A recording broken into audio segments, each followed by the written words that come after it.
Bonjour à tous et soyez les bienvenus à ce webinaire, ce nouveau webinaire.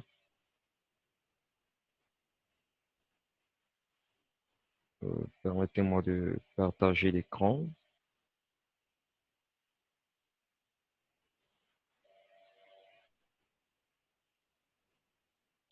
Alors voici, je voudrais faire un détour sur la fiche métier numéro 1. Nous étions au niveau du chapitre 3, les bases du chartisme. Nous avons essayé de parler de l'identification avec précision d'une tendance, comment identifier avec précision une tendance, les trois types de tendances, les supports et résistances, les droites de tendance, les ranges, les canaux, les cassures et 3 TP prévus pour ce chapitre. Le premier TP concernera l'apprentissage au traçage des supports et des résistances. Le deuxième TP sera basé sur la définition avec précision d'une tendance haussière ou baissière. Et le troisième TP sera en fait de construire une méthodologie de trading à partir des résistances et des supports.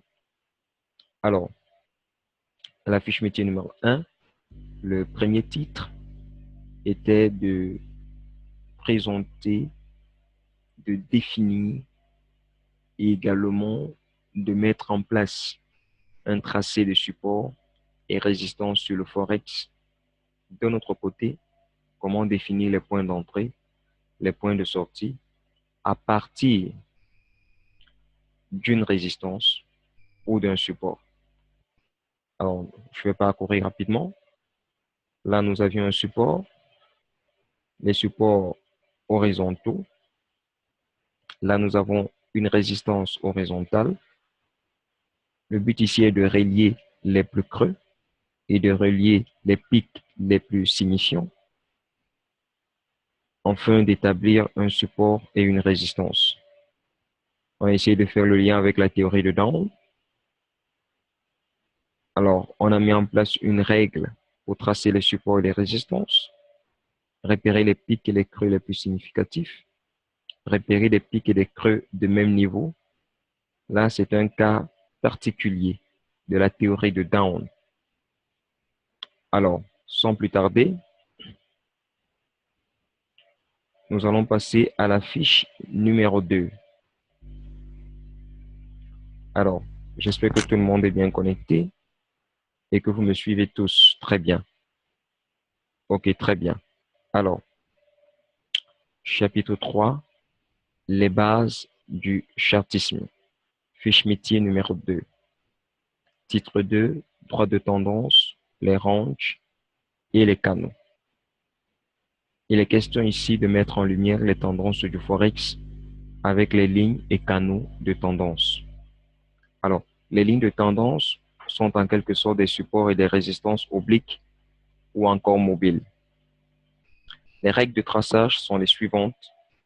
Une ligne de tendance haussière se trace en reliant des plus bas creux croissants et alignés à la hausse.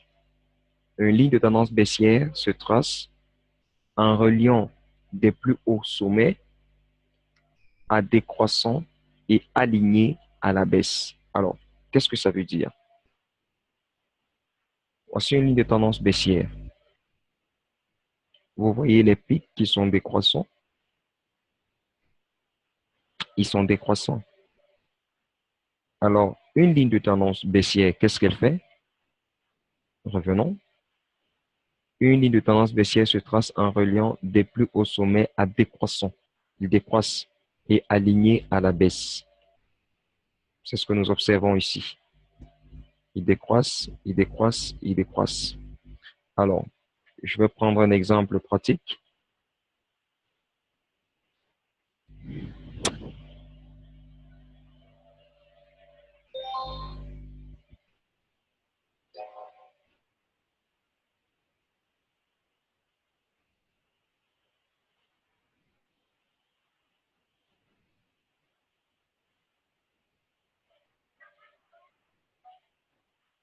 Alors, je partage cet écran de l'euro-dollar. ou encore je vais prendre notre écran ou je vais enlever euh, tous ces indicateurs et tout et tout. Très bien, il est là. Je vais me tenir en H4. Voici ce que je vois. H1, ça aussi. Alors, je peux prendre une barre en me tenant sur les pics à décroissant.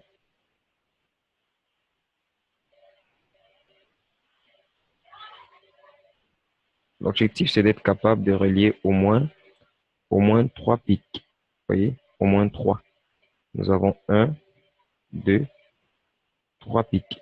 Alors, voici un, 3 pics.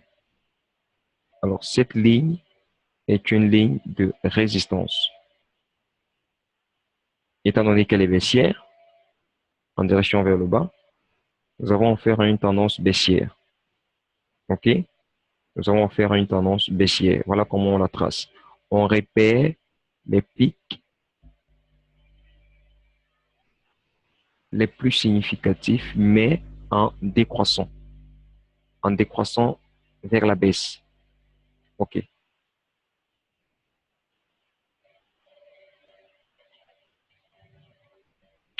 Alors, les lignes de tendance baissière, nous en avons parlé. Les lignes de tendance haussière, elles se tracent en reliant les creux significatifs, mais croissants.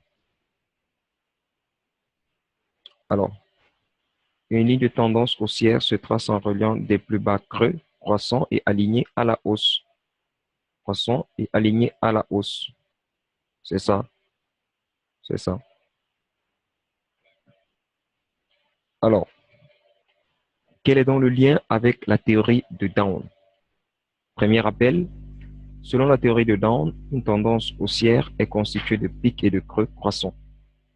Et à l'inverse, une tendance baissière est composée de pics et de creux décroissants. C'est ce que nous venons de voir. Selon la théorie de Down, une tendance haussière est constituée de pics et de creux croissants. Et à l'inverse, une tendance baissière est constituée de pics et de creux décroissants. Si nous allons encore dans notre schéma, pics et creux décroissants, pourrons encore rattraper ce temps.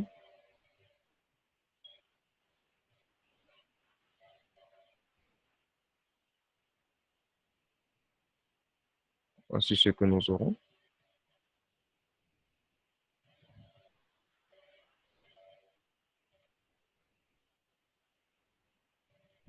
Eh bien, c'est ça.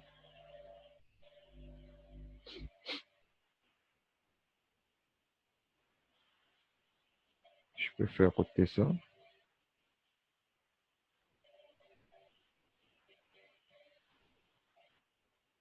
On a un creux. On a un creux. En voilà un autre. En voilà un autre. Et vous remarquerez que, selon la théorie de Dante, au moment de repérer les points d'entrée et les points de sortie, très simplement, lorsque les prix ou les cours ont tendance à toucher un support, alors il y a retournement vers une résistance, il y a retournement vers le support. Lorsqu'il touche un support, il y a retournement vers la résistance. Alors, je vais changer de couleur. Je vais mettre mon support en bleu. OK, voilà mon support. Permettez-moi d'insérer un test pour que vous puissiez mieux le comprendre. Alors, je vais l'appeler support. Alors, c'est le support. Et, et là, je vais l'appeler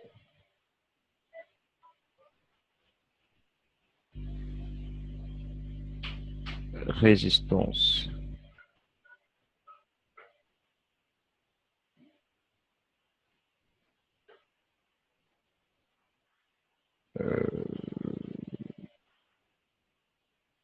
Très bien. Nous avons donc là la résistance et là, nous avons le support. Ici, c'est un point d'entrée achat. Un point d'entrée achat.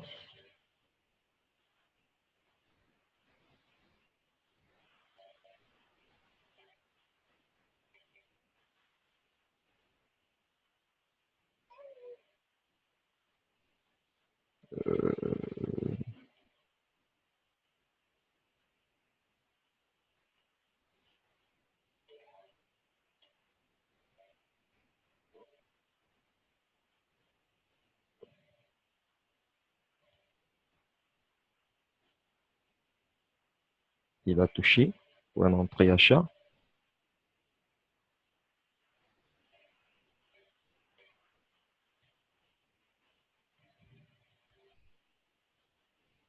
Je vais tout doucement, hein. Je voudrais que vous compreniez ce que je suis en train de vouloir dire.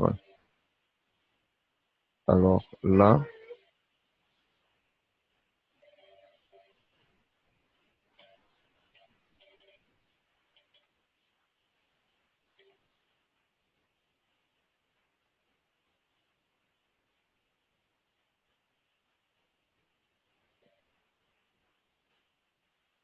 oh,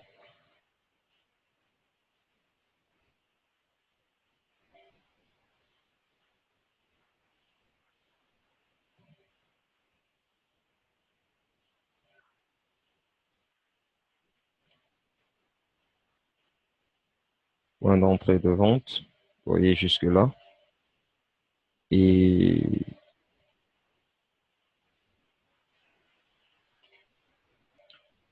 là, point d'entrée d'achat.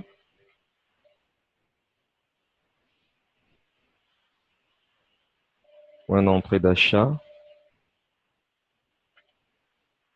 Vous pouvez le voir. Point d'entrée de vente également.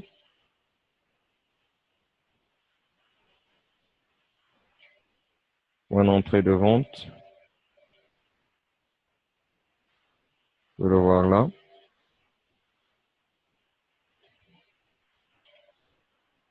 Point d'entrée de vente. Nous attendons cette arrivée puisque ici, c'était déjà un point d'entrée d'achat. D'achat. Là, nous attendons toucher pour donner un point d'entrée de vente. Alors, voilà comment ça se passe avec la théorie de Down. Vous voyez? Nous avons donc la résistance qui est tracée, qui relie les pics de plus en plus décroissants et les creux à la baisse également, les creux significatifs à la baisse. Alors,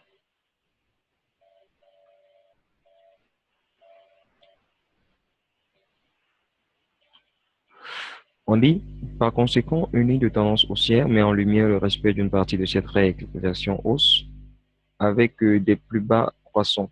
Et une ligne de tendance baissière met en lumière le respect d'une partie de cette règle, version baisse, avec des plus hauts décroissants. Ici, il s'agit du rappel de la théorie de Down. Alors, utilisation au trading. C'est ce que nous venons de faire. Nous avons juste placé quelques bornes.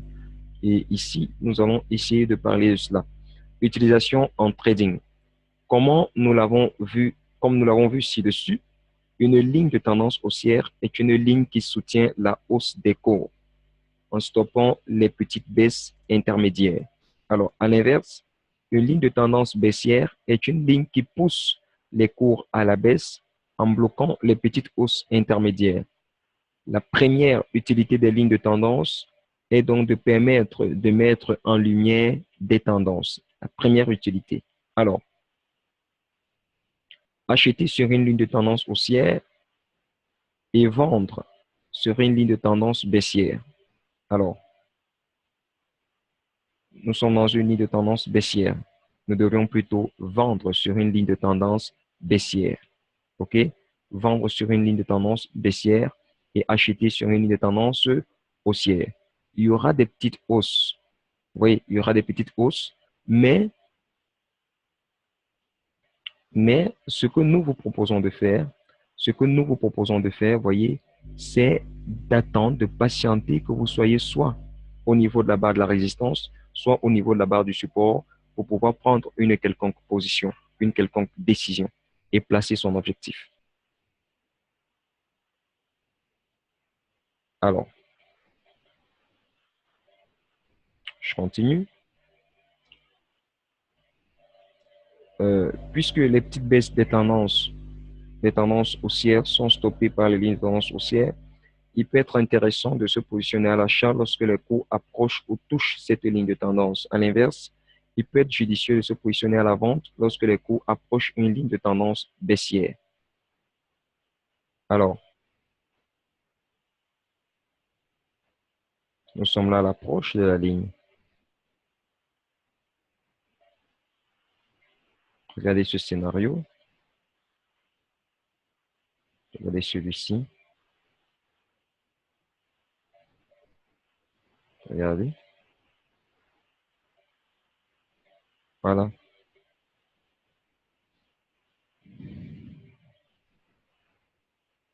Moi, je vous proposerais de patienter la fin de la formation de cette bougie avant de pouvoir prendre une quelconque position.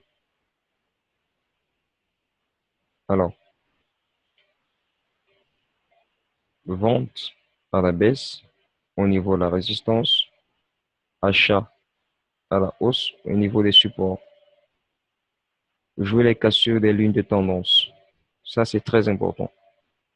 Il est également possible, comme pour les supports et les résistances, de profiter des cassures et des franchissements des lignes de tendance. Une ligne de tendance haussière qui est cassée met en lumière un retournement de tendance à la baisse. Il peut donc, dans ce cas, être opportun de se positionner à la vente. À l'inverse, si une ligne de tendance baissière est franchie, cela peut, cela veut dire que le cours se retourne à la hausse et qu'il pourrait donc être intéressant de se positionner à l'achat. Vous voyez, lorsqu'il y a cassure de la ligne de résistance, alors vous pouvez vous mettre à l'achat. C'est pourquoi ici, je vous demande de patienter. Là, je vous demande de patienter. Je vous demande de patienter jusqu'à ce que cette bougie soit finie. Parce qu'on peut assister à une cassure. Ça, c'est pas une cassure, c'est un franchissement. Or, quand on parle de cassure, c'est au moins de moitié. OK? C'est au moins de moitié. Alors, je continue avec le cours.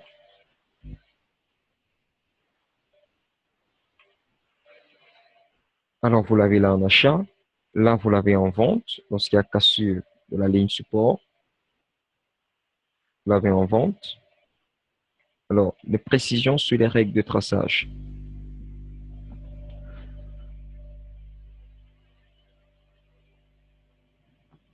Nous avons évoqué plus haut les règles qui régissent le traçage des supports et des résistances. Maintenant que nous avons vu comment utiliser ces outils, il est possible d'expliquer les raisons de ces règles. En effet, si on traçait une ligne de tendance baissière en reliant des pics, celle-ci ne pourrait être utilisée que pour se positionner à l'achat et donc dans le sens inverse de la tendance mise en lumière par la ligne. À l'inverse, si on traçait une ligne de tendance haussière en reliant des plus hauts, celle-ci ne pourrait nous fournir que des signaux de vente, nous incitant à nous positionner contre la tendance. Les canaux de tendance. Les canaux de tendance sont constitués de deux lignes parallèles encadrant l'évolution des cours. Une ligne reliant les plus hauts des pics, pendant que euh, euh, l'autre relie des plus bas creux. Comme les tendances elles-mêmes, les canaux peuvent donc être haussiers, baissiers ou horizontaux. Ici, nous avons affaire à un canal de tendance baissier. Ceci, c'est un canal de tendance baissier. Je vais l'environner. Ceci.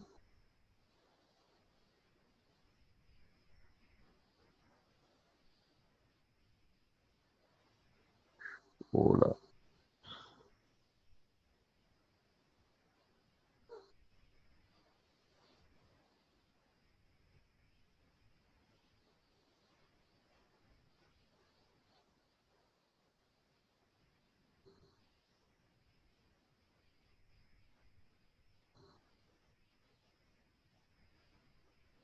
Très bien. Tout ceci, c'est un canal.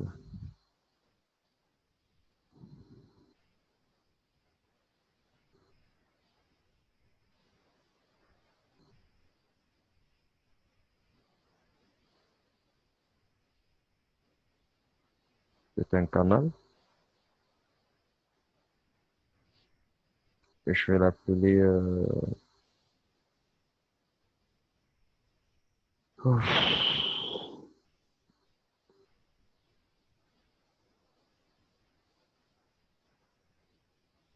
canal de tendance baissier.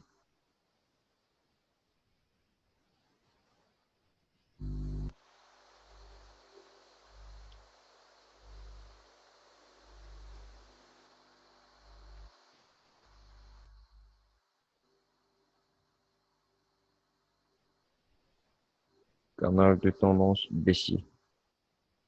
Ça, c'est un canal de tendance baissier. Tout ceci, c'est un canal de tendance baissier. Il est constitué de deux lignes. De deux lignes. Et ça, ce sont des figures chartistes. On en parlera parce qu'on a des deux lignes parallèles. Mais ces deux lignes ne sont pas parallèles. C'est un cas particulier. OK? OK? C'est un cas particulier. Ceci est un cas particulier. Vous voyez? On parle de deux lignes parallèles. Mais là, nous n'avons pas deux lignes parallèles. Vous voyez? Nous n'avons pas deux lignes parallèles. Donc, c'est un canal de tendance baissier. Tout ceci, c'est un canal de tendance baissier. OK. Je vais continuer.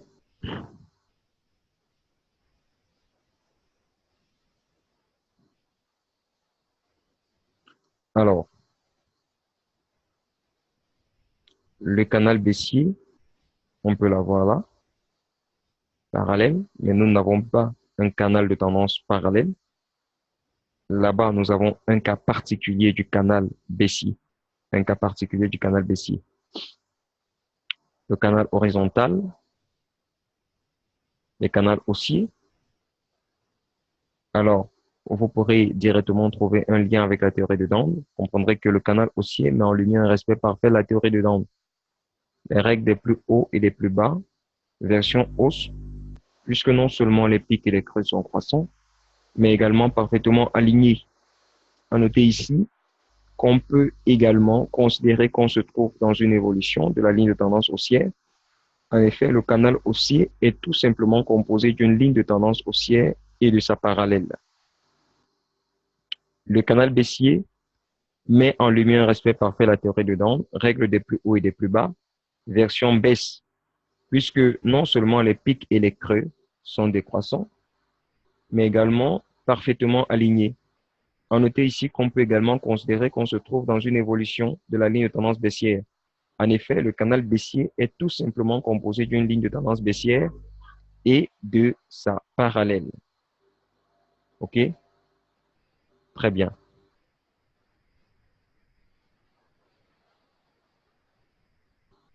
Enfin, le canal de consolidation constitue un cas particulier de la règle des plus hauts et des plus bas, puisque l'on ne peut appliquer ni la règle des plus hauts et plus bas haussières, ni la baissière. On pourra ici relever que finalement, le canal de consolidation est composé d'un support et d'une résistance qui apparaissent simultanément. Utilisation en trading, pour tous les canaux, on peut effectuer des allers-retours au sein du canal en vendant près de la haute pour acheter près de la borne basse. C'est de ça que nous parlions ici. C'est de ça que nous parlions. Là, un signal d'achat. Là, un signal de vente. Chaque fois qu'on s'approche de la résistance, chaque fois qu'on s'approche du support, un signal de vente, d'achat, de la résistance, un signal de vente, et ainsi de suite. Vous voyez, ainsi de suite. Maintenant, ne soyez pas pressé. Attendez au moins d'arriver à la résistance ou encore au support. Là, nous sommes en plein milieu du jeu et on ne peut pas directement prendre une position, sinon on se retrouverait certainement soit dans une perte, une grosse perte et ainsi de suite. C'est pourquoi il faut patienter.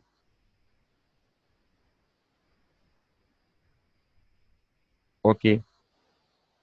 Par conséquent, on se retrouve parfois à se positionner dans le sens inverse de la tendance et il faudra donc rester particulièrement vigilant dans les positions baissières prises au sein des canaux haussiers et dans les positions haussières prises dans le cadre des canaux baissiers. Vente, achat, vente et achat, vente et achat. Y a-t-il des questions?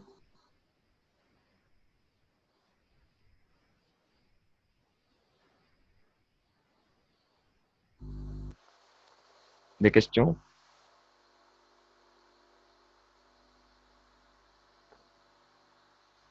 Maintenant, nous avons souligné une règle, toujours se placer dans le sens de la tendance. Nous sommes ici à l'Eurochef à 1 heure.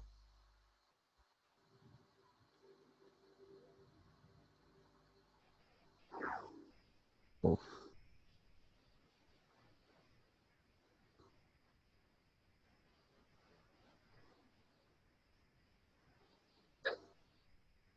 alors là, j'ai pris une position alors qu'il y avait une hausse qui était marquée. Maintenant, euh, ici, nous sommes à 1,12851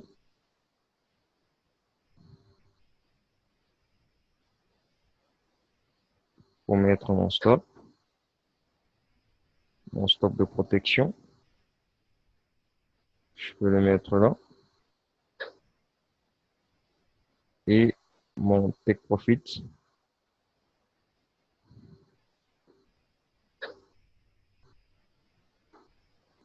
je vais le mettre là.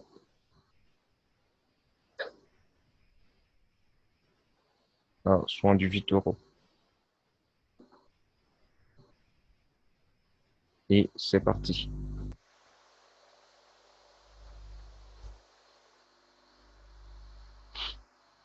Je voudrais que vous fassiez, que vous compreniez de quoi il est question exactement ici. Nous n'avons pas attendu que la bougie finisse de se former pour arriver soit à la ligne de résistance ou soit à la ligne de support. Nous avons pris une position au sein du canal, au sein du canal. Ok, permettez-moi de prendre une forme. Ok, nous avons pris la position ici, au sein du canal, prise de position.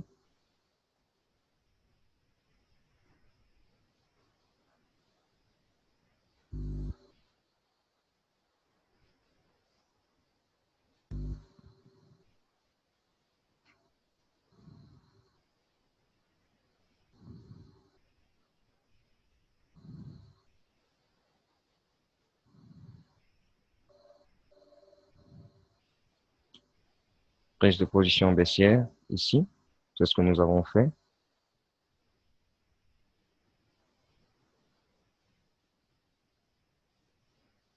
Je voudrais juste que vous remarquiez quelque chose.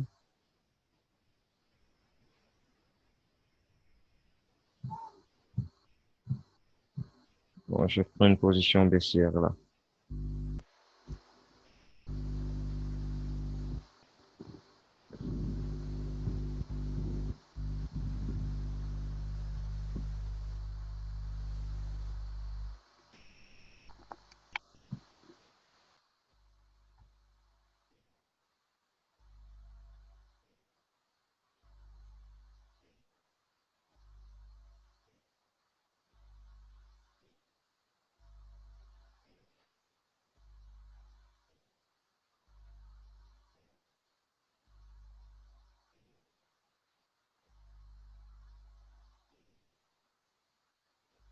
Bon, pour qu'on ne dorme pas, euh, pendant que nous sommes dans le marché, je vais mettre une petite musique pour que vous ne dormiez pas.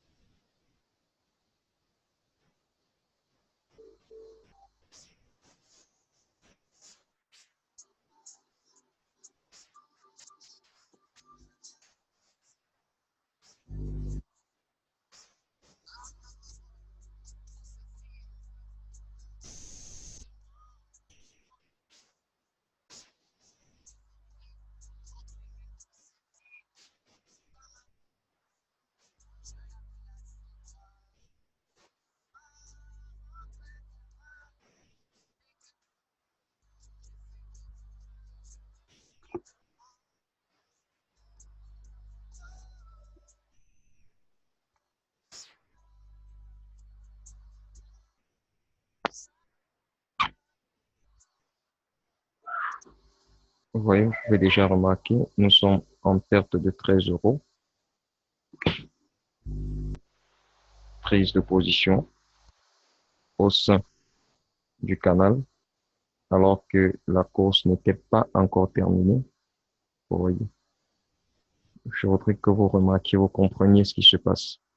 Pourquoi il est important d'attendre d'être soit au niveau d'une résistance, soit au niveau d'un support. Il y a plus de probabilité de réussite lorsque vous quittez directement du support ou directement de la résistance.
Vous pouvez voir vos performances de ce côté, juste là. Vous pouvez voir les performances ici. Si vous êtes en position gagnante ou en position perdante, vous pouvez tout voir ici.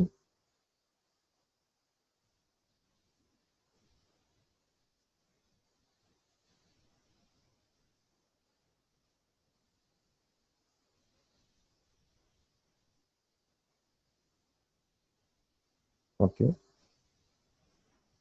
Vous venez donc de perdre 16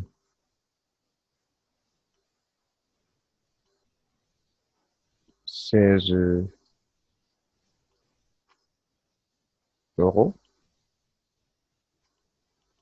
à cause d'une mauvaise position prise. Juste parce que vous n'avez pas su attendre d'être soit au niveau d'une résistance avant de prendre position, soit au niveau d'un support avant de prendre position. J'espère que vous avez bien compris ce matin. J'ai juste voulu vous montrer qu'il était important, selon la théorie de Down, de prendre des positions partir soit d'une résistance, soit à partir d'un support. Vous ne prenez pas des positions en dehors de la résistance ou en dehors du support, que ce soit au milieu.